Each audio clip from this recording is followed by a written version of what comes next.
గొప్ప తండ్రి, పరిశుద్ధుడా, జీవాధిపతి, నీకే వందనములు, స్తోత్రాలయ్యా.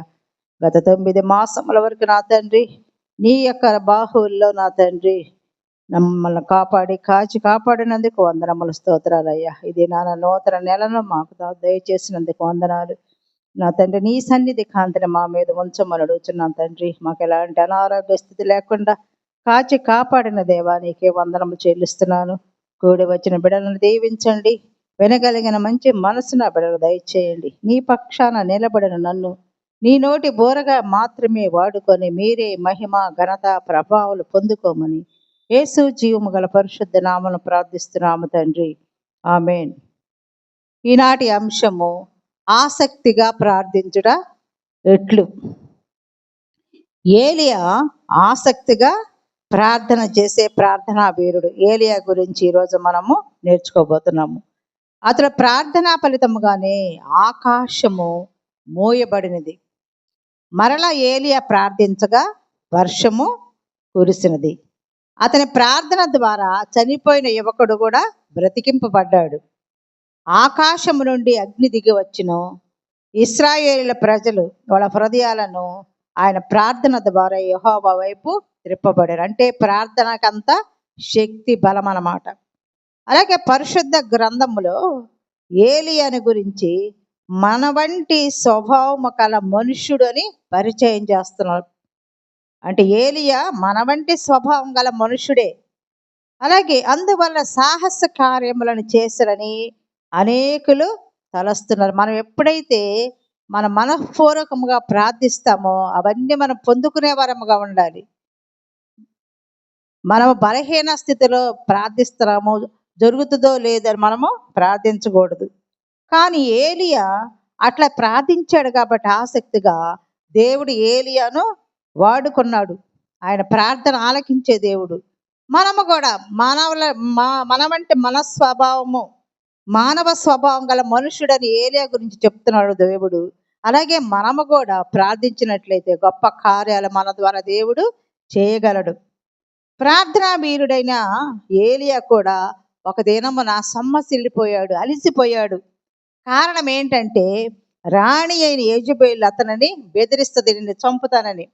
బెదిరించినప్పుడు అతడు ఏం చేస్తాడంటే మరణాపేక్ష కలిగినందున ఒక బదరీ వృక్షం క్రింద కూర్చొని ప్రార్థన చేస్తాడు దేవుడికి. ఏమని? యెహోవా, నా పితరుల కంటే నేను ఎక్కువ వాడను కానయ్యా, ఎంత మటుకు చాలు, నా ప్రాణం తీసుకో అని దేవుని ప్రార్థన చేస్తాడు. అలాగే మనము కూడా మన కష్టాల్లో, బాధల్లో మనం ఏం చేస్తాము? వ్యాధి వచ్చిందనుకో, దేవా ఈ రోగాన్ని తీసివేయ్యా అని మనము ప్రార్థిస్తాము. ఏలియా కూడా ఆసక్తితో ప్రార్థించాడు, పట్టుదలతో ప్రార్థించాడు, మోకరిల్లి ప్రార్థించాడు. ఆయన ఆ ప్రార్థించడం ద్వారా మంచి గొప్ప కార్యాలు చేశాడు అన్నమాట. కాబట్టి మనము కూడా పట్టుదలతో మోకరిల్లి ప్రార్థించినట్లయితే దేవుడి కొరకు గొప్ప కార్యాలు మనము చేయగలము. దేవుడు మనల్ని కూడా వాడుకుంటాడు. ఈరోజు ఏలియా ఏ విధంగా ప్రార్థన చేశాడో మనము దేవుని చిత్తం ద్వారా ధ్యానం చేసుకుందాము. మొట్టమొదటిగా ఏలియా నిలవబడి ప్రార్థించాడు. రెండవదిగా బోర్లబడి ప్రార్థించిన ఏలియా. మూడవది ముఖమును మోకాళ్ళ మధ్య ఉంచుకొని ప్రార్థించిన ఏలియా. నాలుగవది బలిపీఠము యొద్ద ప్రార్థించిన ఏలియా. 4 విషయాలు మాత్రం ఈరోజు మనం క్లుప్తంగా ధ్యానించుకుందాము. మొట్టమొదటిదిగా నిలబడి ప్రార్థించిన ఏలియా. మొదటి రాజుల గ్రంథము 17వ అధ్యాయము 1వ వచనము, 298 పేజ్.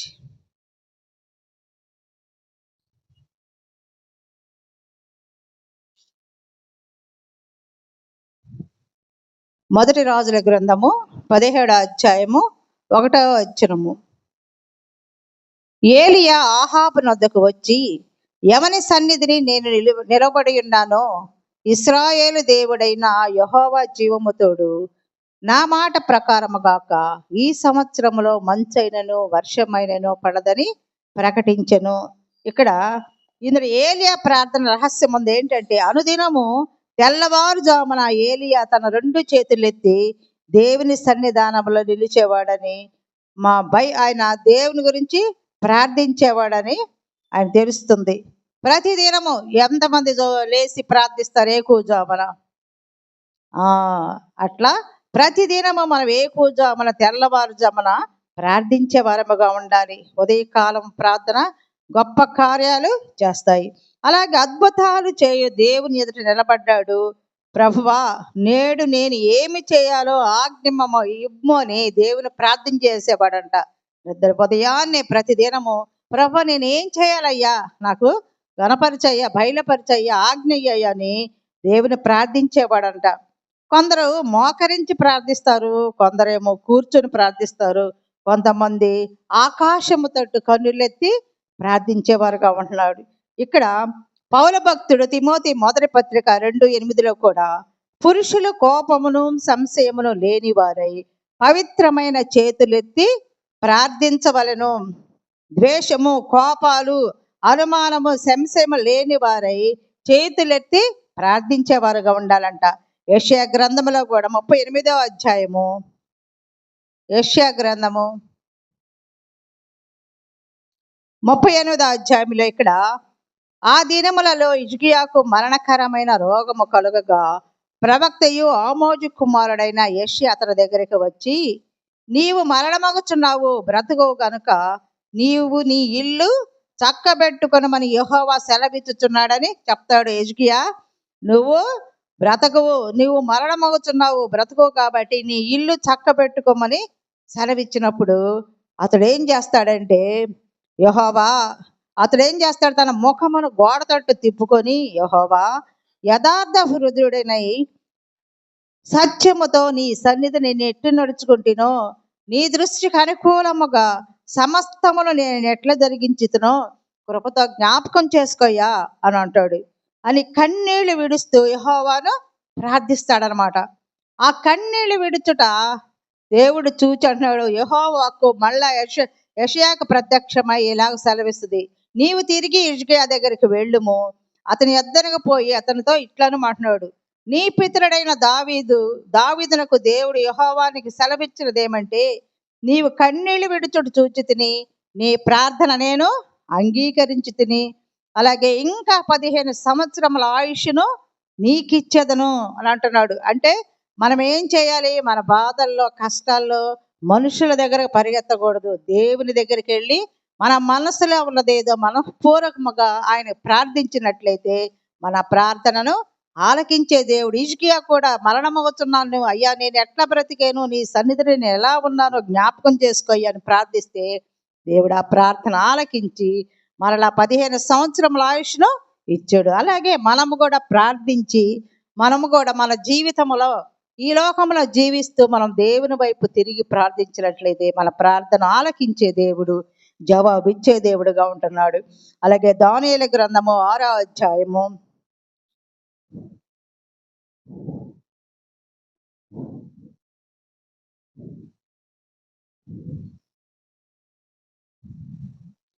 599.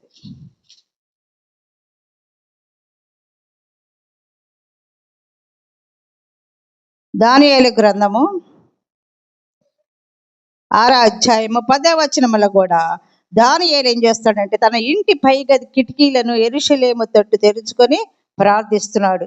ఆయన అక్కడ ఏంటంటే 30 దినముల వరకు ఎవరిని ప్రార్థించకూడదు, ఎవరిని ఆరాధించుకోకూడదని అక్కడ ఆజ్ఞ ఇచ్చినప్పుడు ఈ దానియేలు యథావిధిగా తన ఇంటికి వెళ్ళి ఈ కిటికీలను యెరూషలేము తట్టు తెరుచుకున్నప్పుడు అతడు దేవుని సన్నిధిలో ప్రార్థిస్తున్నాడు.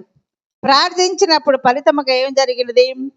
సింహపు గుహలో సింహములకు వేశారనమాట. దానియేలు 6:10 వచనములో చూడండి.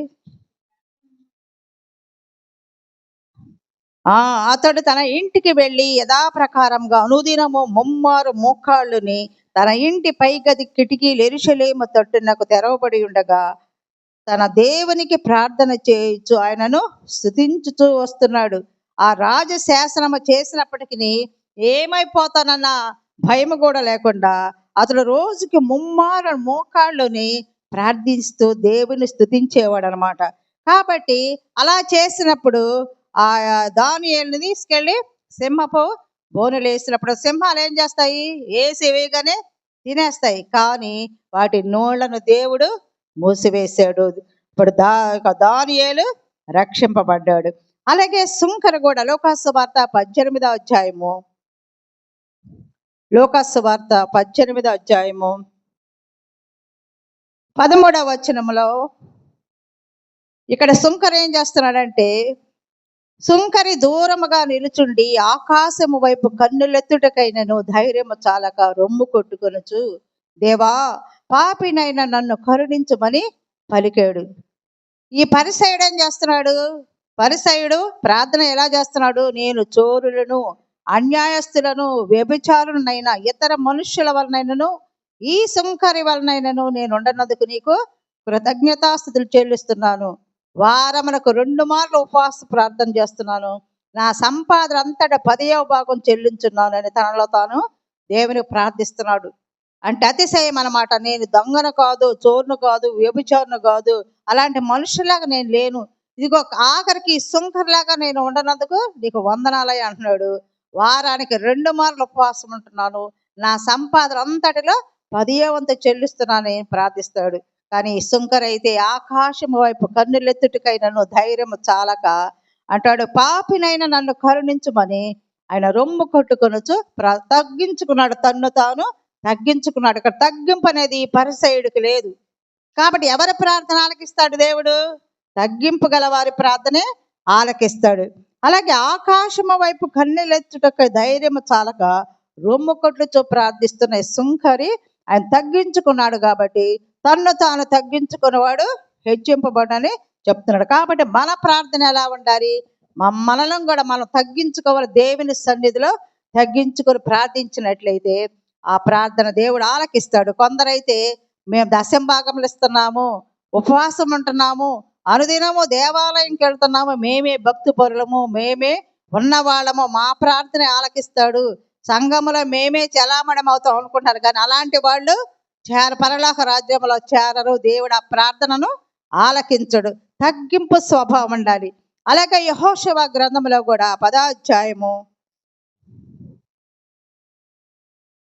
యెహోషువ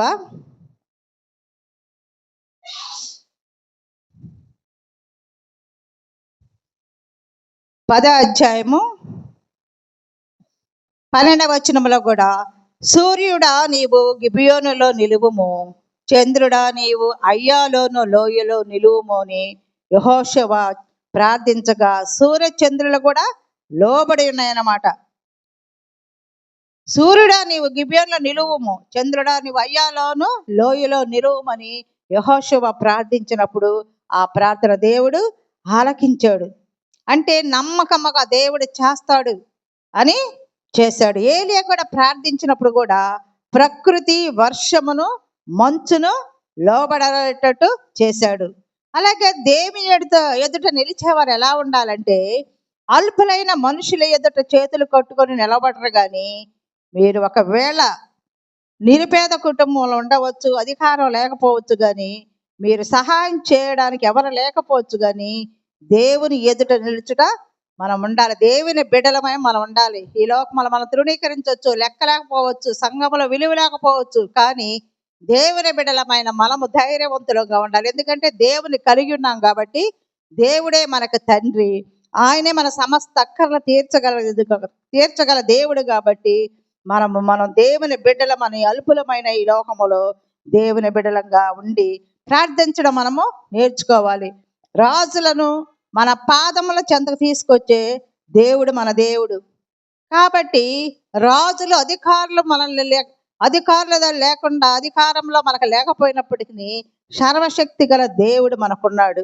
అలాగే ఏలియాను వెంబడించిన ఎలీషా కూడా దేవుని ఎదుట నేర్చుకున్నాడు. ఏలియా యొక్క శిష్యుడు ఎలీషా, ఆయన యొక్క పనులు చూస్తున్నాడు, ఆయన అద్భుతాలు చూస్తున్నాడు, ఆయన వెంబడించాడు. ఆయన అనుకరించే ఈ ఎలీషా కూడా యవన సన్నిధిని నేను నిలబడి ఉన్నాను, ఇశ్రాయేలు దేవుడైన యెహోవా జీవముతోడని చెప్తున్నాడు. అలాగే ప్రధాన దూత అయినటువంటి గబ్రియేలు కూడా తన ఆధిక్యతను చెప్తుంది. లోకాసు వార్త 1:19 కూడా, నేను దేవుని సముఖమందు నిలుచు గబ్రియేలును, ఆధిక్యత అన్నమాట. నేను దేవుని బిడ్డను, దేవుని ఎదుట నిలుస్తున్నానని చెప్తున్నారు. అలాగే ద్వితీయోపదేశకాండము 18వ వచనములో కూడా యెహోవా సన్నిధి నిలుచుటకును ఆయనను సేవించి ఆయన నామమును బట్టి దీవించుటకును లేవి గోత్రపు వారిని ఆ కాలమున యెహోవా ఏర్పరచుకున్నాడు.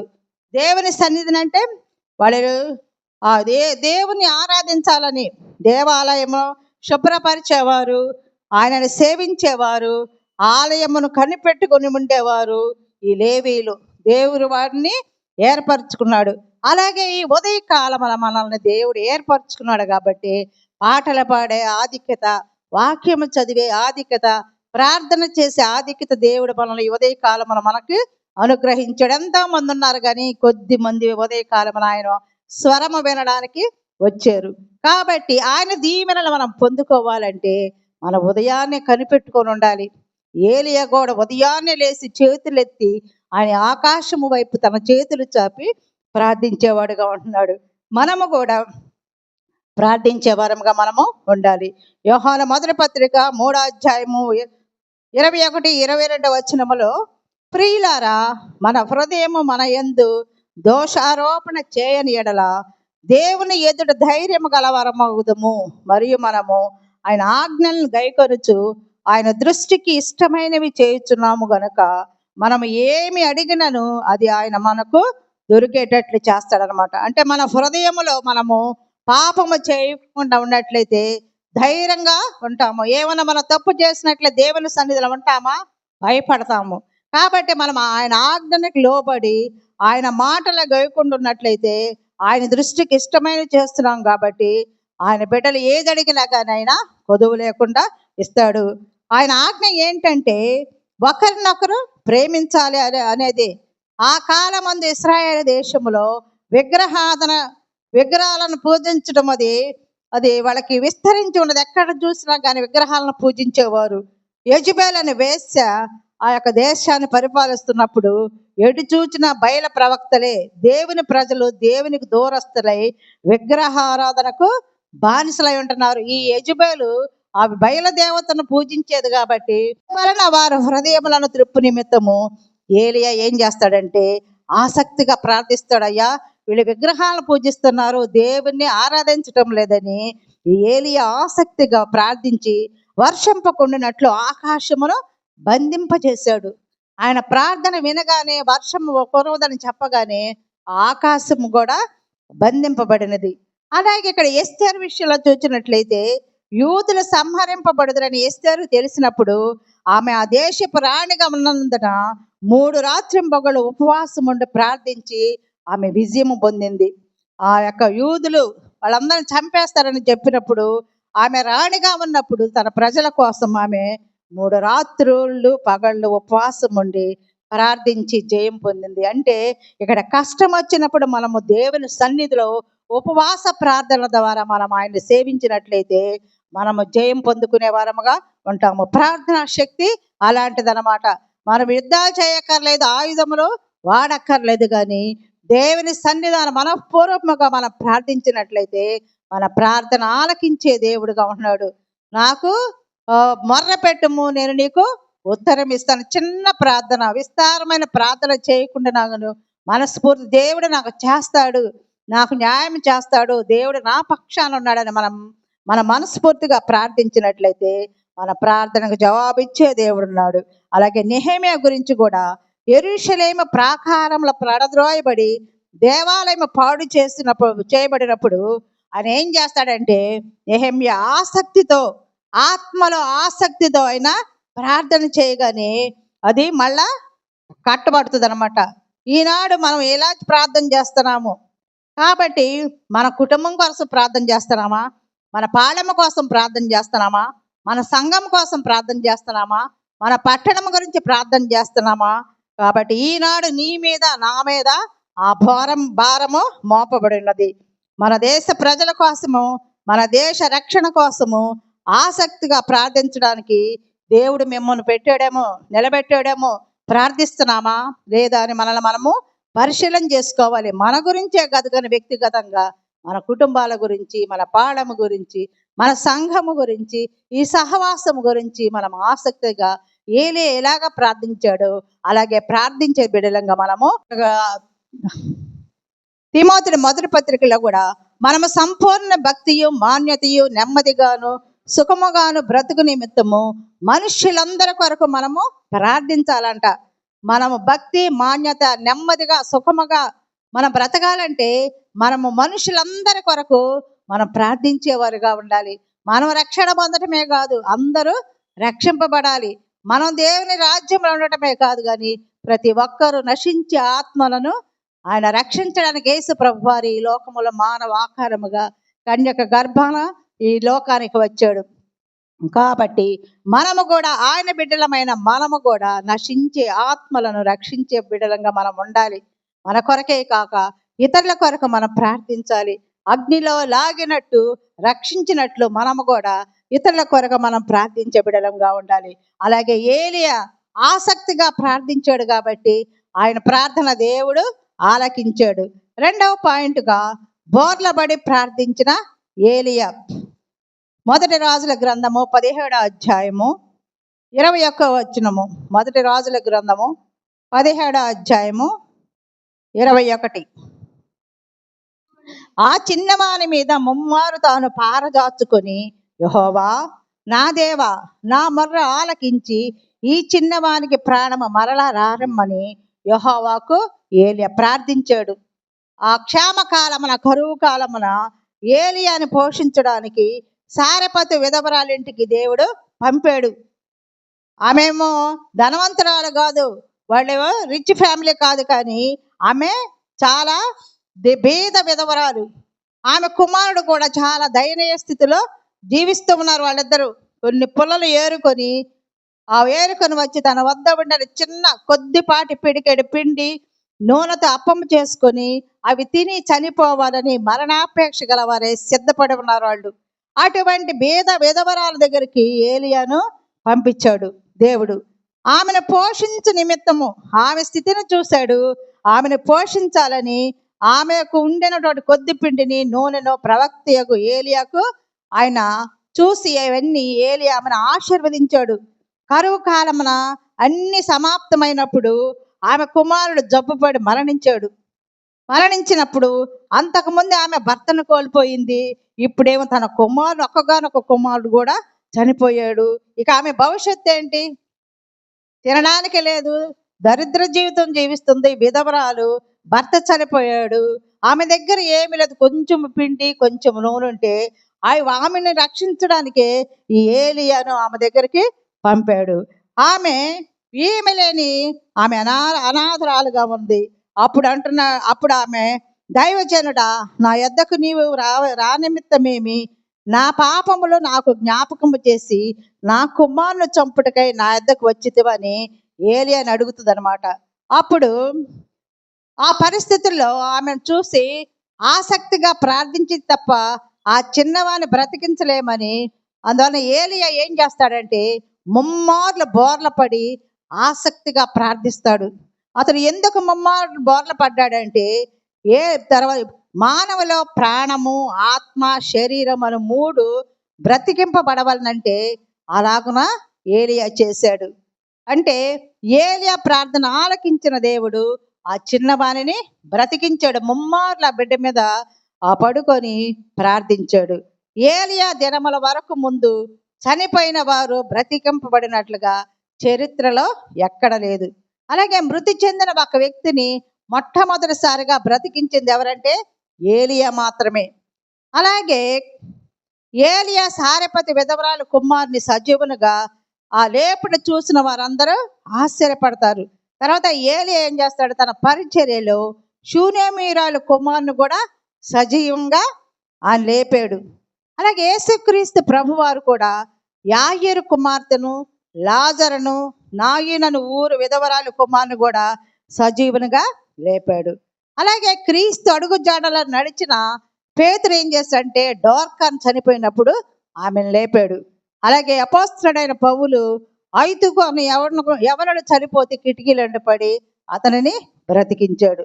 అలాగే మన దేవుడు లేని వాటిని ఉన్న వాటిగా పిలిచే దేవుడు, మన ప్రార్థనలను ఆలకించే దేవుడు, మన ప్రార్థనలకు జవాబు ఇచ్చేవాడు. కాబట్టి ఆయన శరీరానుసారమైన మరణమైనను, అలాగే పాపం వల్ల వచ్చే ఆత్మానుసార మరణమైనను సరే ప్రభు విడిపించి బ్రతికించగల దేవుడు కాబట్టి ఇన్ని ప్రార్థనా ఫలితముగా ఇన్ని గొప్ప కార్యాలు చేశాడు కాబట్టి మనము కూడా ఈ లోకంలో దేవుని బిడలంగా ఆసక్తిగా ప్రార్థించి మనకు ఏవి కావాలో అవి కూడా మనము ప్రార్థించినట్లయితే అవి దయచేసే దేవుడుగా ఆయన ఉంటున్నాడు.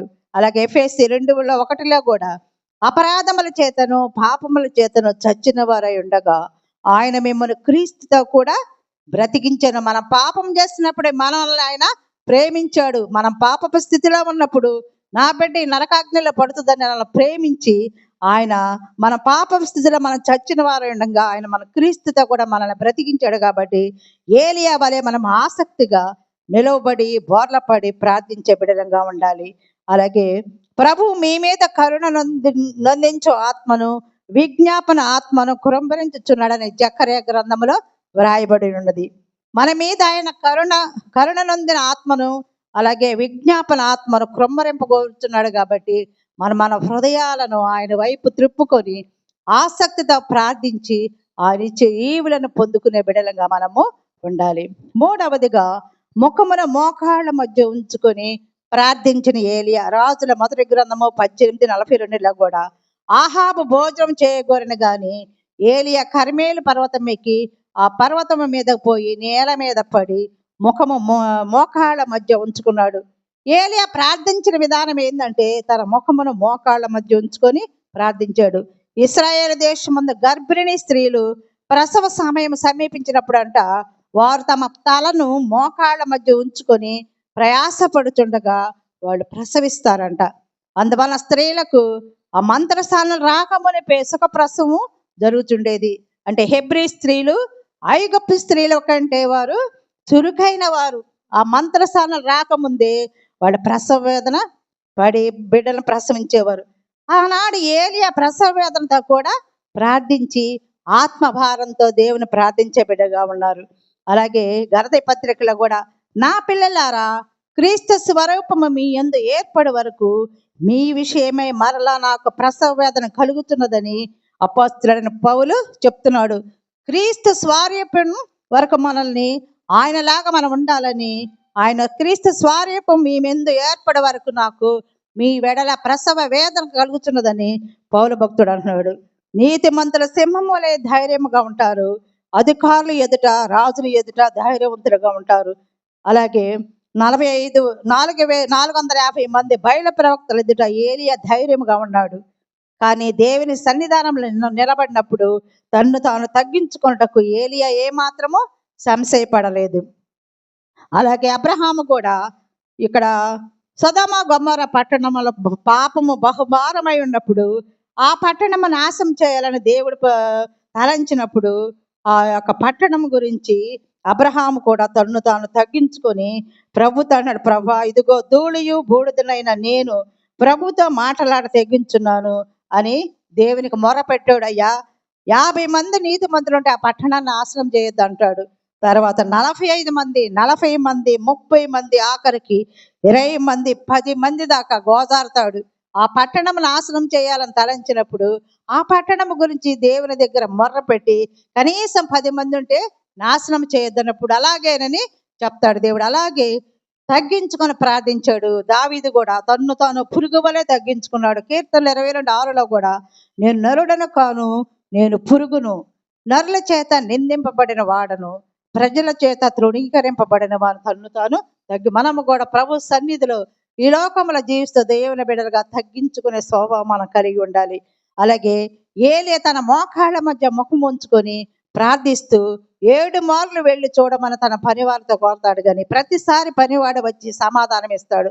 చివరకు అరచేయి అంత మేఘమ కనబడుచున్నదని చెప్పగానే ఏలియాలో గొప్ప విశ్వాసం వస్తుంది. రాజుగా ఆహాబునకు వెళ్ళిపోవలసిందిగా వెళ్ళమని సెలవిస్తాడు. అప్పుడు అందులోని ఆకాశమునందు నల్లని మేఘము కనబడి భారీ వర్షము కురుస్తుంది. అలాగే మనము ప్రార్థన చేసినప్పుడు మీరు అడుగుచున్నవని వాటిని ఎల్లా పొంది ఉన్నారని నమ్ముడి, అప్పుడు మీకు అవన్నీ కలుగునని మార్కు సువార్తలో కూడా వ్రాయబడి ఉన్నది. అలాగే 4వ పాయింట్ ఆఖరిది బలిపీఠం యొద్ద ప్రార్థించిన ఏలియా. మొదటి రాజుల గ్రంథము 35 32 నుంచి 35 వరకు. మొదటి రాజుల గ్రంథము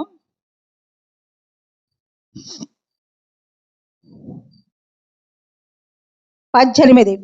ఇక్కడ యెహోవా నామమునకు బలిపీఠము కట్టించి దాని చుట్టూ 2 మానికల గింజలు పట్టినంత లోతుగా కందకం ఒకటి త్రవించి కట్టెలను క్రమముగా పేర్చి ఎద్దును తునకలుగా కోసి ఆ కట్టెల మీద ఉంచి జనులు చూచుచుండగా మీరు 4 తొట్ల నిండా నీళ్లు నింపి దహన బలి పశు మాంసం మీద కట్టెల మీద పోయిడని చెప్పారనమాట. అప్పుడు అస్తమయము నైవేద్యం అర్పించే సమయంలో ప్రవక్త ఏలియా ఆ దగ్గరకు వచ్చి ఇలాగ ప్రార్థన చేస్తాడు. యెహోవా, అబ్రహాము, ఇస్సాకు, ఇశ్రాయేలు దేవా, ఇశ్రాయేలు మధ్య నీవు దేవుడివై ఉన్నావనియు నేను నీ సేవకుడై ఉన్నాననియు ఈ కార్యములన్నీ ఉన్నావనియు నేను నీ సేవకుడై ఉన్నాననియు ఈ కార్యములు నీ సెలవుల చేత చేస్తున్ననియు ఈ దినమున కనబరచయ్యా. యెహోవా, నా ప్రార్థన ఆలకించయ్యా. యెహోవావైనా నా దేవుడివై ఉన్నావనియు నీవు వారి హృదయములను నీ తట్టు తిరుగ చేయుదుమనియు ఈ జనులకు తెలియనట్లు నా ప్రార్థన ఆలకించమని ప్రార్థన చేసినప్పుడు ఆయన ఆసక్తిగా ప్రార్థించే అంశాన్ని బట్టి ఆయన 4 ప్రార్థనలు చేస్తూ ధ్యానిస్తున్నాడు. ఇక్కడ కర్మేలు పర్వతం ఉంది. ఆ బలిపీఠం మీద ఏలియా ఒంటరిగా నిలబడి ప్రార్థిస్తున్నాడు. అబ్రహాము, ఇస్సాకు, యాకోబును దేవుని జ్ఞాపకం చేసుకొని ప్రార్థిస్తున్నాడు. అగ్ని దిగి రావాలని ఆసక్తిగా ప్రార్థన చేస్తున్నాడు. ఇక్కడైతే యెజబెలు పోషించున్న బయలు ప్రవక్తలేమో 450 మంది ఉన్నారు. అషేరాదేవి ప్రవక్తలేమో 400 మంది ఉన్నారు. మరోవైపు జీవము గల దేవుని సేవకుడిని ఏలియా ఒకే ఒక్కడు ఉన్నాడు. చాలా మంది పరిశుద్ధులు కూడా ఒంటరిగా నిలిచి సాతాను సవాలుకు ఎదుర్కొని ప్రార్థించే బిడ్డలు ఉన్నారు. వారిలో దావీదే ఒంటరిగా గొల్యాతు మీద యుద్ధం పోయి జయం పొందాడు. రెండవది దానియేలు ఒంటరిగా సింహపు బోనులో ఉండి రక్షింపబడ్డాడు. మూడవది యోహాను ఒంటరిగా పద్మాసు ద్వీపములో ఆయన పరవాసిగా ఉన్నాడు. పోరాటాలన్నీ ప్రభువు మీతో కూడా నిలబడి మీకు కూడా జయమిస్తాడు. వారికి ఇచ్చినట్టు జయాన్ని దేవుడు మనము కూడా ప్రార్థించినట్లయితే మన ప్రార్థన కూడా దేవుడు ఆలకించి మనల్ని కూడా జయము అనుగ్రహించడానికి దేవుడు సిద్ధముగా ఉన్నాడు. అలాగే బయల ప్రవక్తలందరూ ఉదయం మొదలుకొని సాయంకాలం వరకు బయలకు మొరపెట్టారు కానీ జవాబు రాలేదు. ఎందుకంటే వారి విగ్రహములవి వెండి బంగారువి, అవి మనుషుల చేత చేసిన పనులు కాబట్టి వాటికి నోరుండియో పలకవు, కన్నులుండియో చూడవు, చెవులుండియో వినవు, ముక్కులుండియో వాసన చూడవు, చేతులుండియో ముట్టుకొనవు, పాదములుండియో నడవవు, గొంతుకుతో మాటలాడవు. వాటిని చేయువారును వాటి యందు నమ్మకించు వారందరూ వాటి వంటి వారై ఉన్నారు. కాబట్టి బయల ప్రవక్తలు కేటాయించిన సమయము అయిపోయినది. ఏలియా సమయం ప్రారంభమైనది. అప్పుడు ఏమి ప్రార్థన చేస్తున్నాడు? యెహోవా, నీవే దేవుడివై ఉన్నావనియు నీవు వారి హృదయంలో నీ తట్టు తిరుగ చేయుదువనియు ఈ జనులకు తెలియనట్లుగా నా ప్రార్థన ఆలకించమని ఆయన విశ్వాసంతో ప్రార్థించినప్పుడు అంతలోని యెహోవా అగ్ని దిగి వచ్చి ఆ దహన బలి పశువులను, రాళ్లను, కట్టెలను, బుగ్గిని దహించి కందకమందున నీళ్లను ఆరిపోజేశాడు. అంతటి జనులందరూ చూచి సాగిలపడి యెహోవాయే దేవుడు, యెహోవాయే దేవుడని కేకలు వేశారు. అలాగే మనము కూడా ప్రార్థించి అన్ని పొందుకునే బిడ్డలంగా ఉండాలి. అలాగే పరిశుద్ధాత్మతోనూ అగ్నితోనూ బాప్తిస్మం ఇచ్చు ప్రభు మనం రక్షించడానికి సిద్ధముగా ఉన్నాడు. కాబట్టి ఆయన ద్వారా మనము లేచి ప్రకాశించే వారముగా ఉంటున్నాము. అలాగే లోకసువార్తలో కూడా నేను భూమి మీద అగ్నివేయ వచ్చి తిని అది ఇది వరకే రగులుకొని మండవలని ఎంతో కోరుచున్నాను అంటాడు. యేసుక్రీస్తు యొక్క కోరిక నెరవేరే సమయం వచ్చుతున్నది. కాబట్టి ఆయన ఆ మేడ గదిలో అగ్ని నాలుకలుగా దిగి వచ్చి ఉన్నాడు.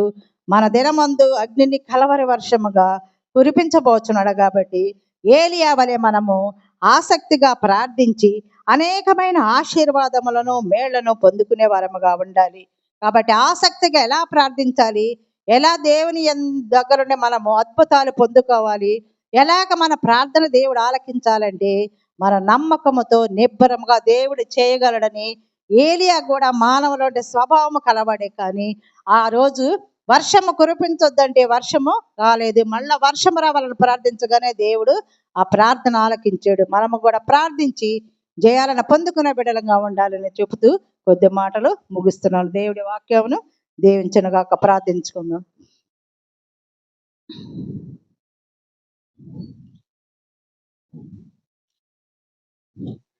ప్రేమ నమ్మకం గల మా ప్రియ పరలోకపు తండ్రి, పరిశుద్ధుడ, జీవాధిపతి, నీకే వందనముల స్తోత్రాలయ్యా. ఈ ఉదయ కాలమున మీరు మాతో మాట్లాడని విధానాన్ని బట్టి వందనాలు తండ్రి. మేము ఆసక్తిగా ఎలా ప్రార్థించాలో, ఎలా పొందుకోవాలో నా తండ్రి, వాక్యం ద్వారా మీరు మాతో మాట్లాడిన విధానాన్ని బట్టి స్తోత్రాలు చెల్లిస్తున్నాము. మేము అల్పులము, అవాక్యులము నా తండ్రి.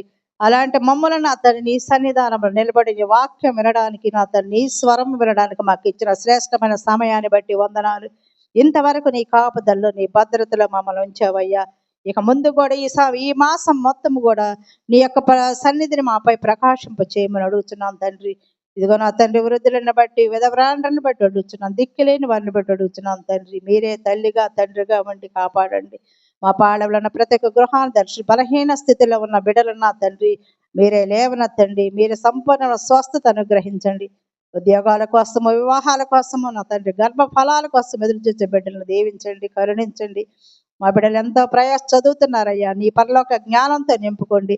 ఏ కుటుంబాలకైతే శాంతి సమాధానం లేదో నీ వాక్యానికి లోబడి ఆ శాంతిని సమాధానాన్ని పొందుకునే కుటుంబాలు ఉండడానికి కృపను అనుగ్రహించండి. వాక్యం నా తండ్రి మా హృదయాల నీరు కట్టి ఫలింపు చేయమని, వాక్యానుసారంగా జీవిస్తూ నీ బిడ్డలుగా ఈ లోకంలో గొప్ప కార్యాలు చేసే బిడ్డలంగా మమ్మల్ని ఉంచమని, దీవెనలతో నింపి కీడు నుంచి తొలగించమని మా ప్రభువును మీ ప్రియకుమారుడైన యేసుక్రీస్తు జీవం గల పరిశుద్ధ నామములో ప్రార్థిస్తున్నాము తండ్రి. ఆమేన్.